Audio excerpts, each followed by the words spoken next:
5ই আগস্টের পর থেকে এক গভীর ষড়যন্ত্র চলছে। আমরা বুঝেছিলাম প্রেসিডেন্ট শেখ হাসিনাকে সরানোর পর বাংলাদেশের রাস্তা এবং বাংলাদেশ জাতীয়তাবাদী দলের রাজনীতি মানে পরিষ্কার হয়ে গেছে। ৭১-এ যারা বাংলাদেশের স্বাধীনতা আনতে গিয়ে আমাদেরকে বিরোধিতা করেছিল, সেই রাজাকার বাহিনী আজও মরে নাই। তাদের প্রেতাত্মারা 5ই আগস্টের পরে আরো রুখে দাঁড়াচ্ছে।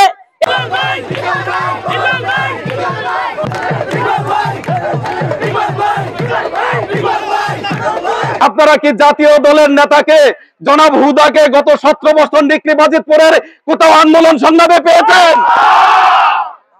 এখন পাচ্ছেন। এই কুকিলকে আমরা প্রতিহত করব। আপনাদের সকলকে নিয়ে আমরা সম্মিলিতভাবে হুদাকে এখান থেকে প্রতিহত করব। দেশনেত্রী বেগম খালেদা জিয়া 6 বারের অধিক মৃত্যুর মুখোমুখি হয়েছে। তিনি আপনাদেরকে ছেড়ে দেশ ছেড়ে পালিয়ে যায়নি। বেগম জিয়ার ছেলে মারা গেছে। এক ভাই 7 সমুদ্র 13 নদীর ওই পারে পড়ে আছে। আওয়ামী ফ্যাসিস্টের কারণে এই দেশে আসতে পারেনি, ভাইয়ের লাশ দেখতে পারেনি, জানাজায় অংশগ্রহণ করতে পারেনি। আমাদের আপনাদের জন্য তারা এত বড় ত্যাগ স্বীকার করে আছেন। আমরা কি পারবো না তাদের পাশে দাঁড়াতে? আমরা কি পারবো না তারেক রহমানের 31 দফা বাস্তবায়ন করতে, ভোটাধিকার ফিরিয়ে আনতে? দেশের বর্তমান প্রেক্ষাপটে স্বাধীনতা বিরোধী চক্র নির্বাচন নিয়ে গভীর ষড়যন্ত্র করছে বিএনপিকে মাইনাস করতে। বিগত 17 বছর আন্দোলন সংগ্রাম লড়াইয়ের চেয়েও বড় লড়াই অপেক্ষা করছে সামনে। বিগত 17 বছর দেশনেত্রী বেগম খালেদা জিয়া 6 বার মৃত্যুর মুখোমুখি হয়েছেন। উনি আমাদেরকে ছেড়ে আপনাদেরকে ছেড়ে দেশ ছেড়ে পালিয়ে যাননি। আপনারা জানেন তার ছেলে মারা গেছে। এক ভাই 7 সমুদ্র 13 নদীর ওই পারে পড়ে আছে। এই ফ্যাসিস্টের কারণে দেশে আসতে পারেনি, ভাইয়ের লাশ দেখতে পারেনি, ভাইয়ের জানাজায় অংশগ্রহণ করতে পারেনি। আপনাদের আমাদের জন্য ওনারা এত বড় ত্যাগ করে আছেন, ত্যাগ স্বীকার করে আছেন। আমরা কি পারবো না তাদের পাশে দাঁড়াতে? আমরা কি পারবো না জনাব তারেক রহমানের 31 দফা বাস্তবায়ন করতে? জাতীয় দলের নাম আপনারা শুনছেন? আমিও বেশি শুনি নাই, কিন্তু শুনি জাতীয় দল নাকি নমিনেশন নিয়ে আসতেছে। জেল খেটেছি, মার খেয়েছি, বুকের রক্ত ঝরিয়েছি, কখনো পিছনে যায়নি। এখানকার কোন লোক কি পিছনে যায় নাই?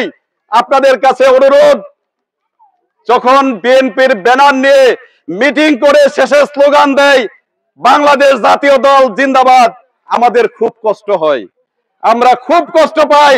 আপনারা কি জাতীয় দলের নেতাকে জনাব হুদাকে গত 17 বছর নিকলিবাজিতপুরের কোথাও আন্দোলন সংগ্রামে পেয়েছেন? এখন পাচ্ছেন। এই কুকিলকে আমরা প্রতিহত করব। আপনাদের সকলকে নিয়ে আমরা সম্মিলিতভাবে হুদাকে এখান থেকে প্রতিহত করব। আমাদের দলের যাকে নমিনেশন দেবে আমরা তার নির্বাচন করব ইনশাআল্লাহ। বিএনপির ভারপ্রাপ্ত চেয়ারম্যান তারেক রহমান কর্তৃক ঘোষিত রাষ্ট্র কাঠামো মেরামতের 31 দফা রূপরেখা বাস্তবায়নের লক্ষ্যে বিএনপির কেন্দ্রীয় কার্যনির্বাহী কমিটির সদস্য কিশোরগঞ্জ 5 নিকলিবাজিতপুর আসন হতে মনোনয়ন প্রত্যাশী শেখ মুজিবুর রহমান ইকবালের সমর্থনে আগামী ত্রয়োদশ জাতীয় সংসদ নির্বাচনকে সামনে রেখে সাতিরচর ইউনিয়নে ধানের শীষের বার্তা পৌঁছে দিতে ও জনমত গঠনের লক্ষ্যে মাঠে নেমে 7, 8, 9 নং ওয়ার্ডের জনসাধারণের সঙ্গে গণমিছিলের পূর্বে মতবিনিময় সভায় বক্তারা এমন মন্তব্য করেন। 5ই আগস্টের পর থেকে এক গভীর ষড়যন্ত্র চলছে। আমরা বুঝেছিলাম প্রেসিডেন্ট শেখ হাসিনাকে সরানোর পর বাংলাদেশের রাস্তা এবং বাংলাদেশ জাতীয়তাবাদী দলের রাজনীতি মানে পরিষ্কার হয়ে গেছে। আপনারা এখনো বাস্তবে দেখতে পাচ্ছেন ৭১-এ যারা বাংলাদেশের স্বাধীনতা আনতে গিয়ে আমাদেরকে বিরোধিতা করেছিল, সেই রাজাকার বাহিনী আজও মরে নাই। তাদের প্রেতাত্মারা 5ই আগস্টের পরে আরো রুখে দাঁড়াচ্ছে। এই দেশে আর যেন নির্বাচন না হয়। আপনারা দেখতে পাচ্ছেন এই নির্বাচনকে বানচাল করার জন্য একের পর এক তারা এক ষড়যন্ত্র দাপিত হচ্ছে।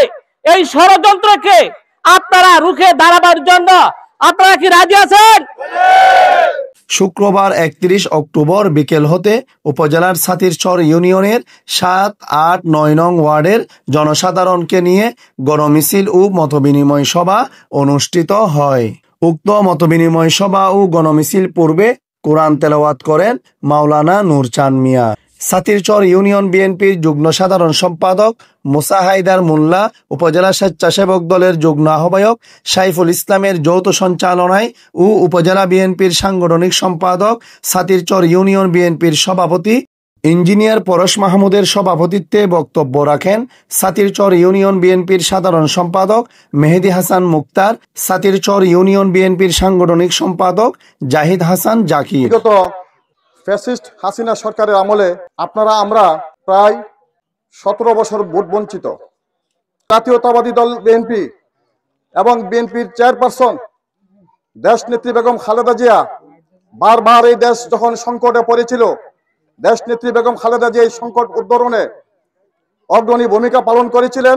বিগত 17 বছর আন্দোলন সংগ্রাম লড়াইয়ে যেই দলটি নেতৃত্ব দিয়ে এসেছেন, 15 লক্ষ মামলা, 35 লক্ষ আসামি, গুম খুন হত্যা সহ আমার ভাইরা গুম হয়েছেন এই ফ্যাসিস্ট সরকারের আমলে।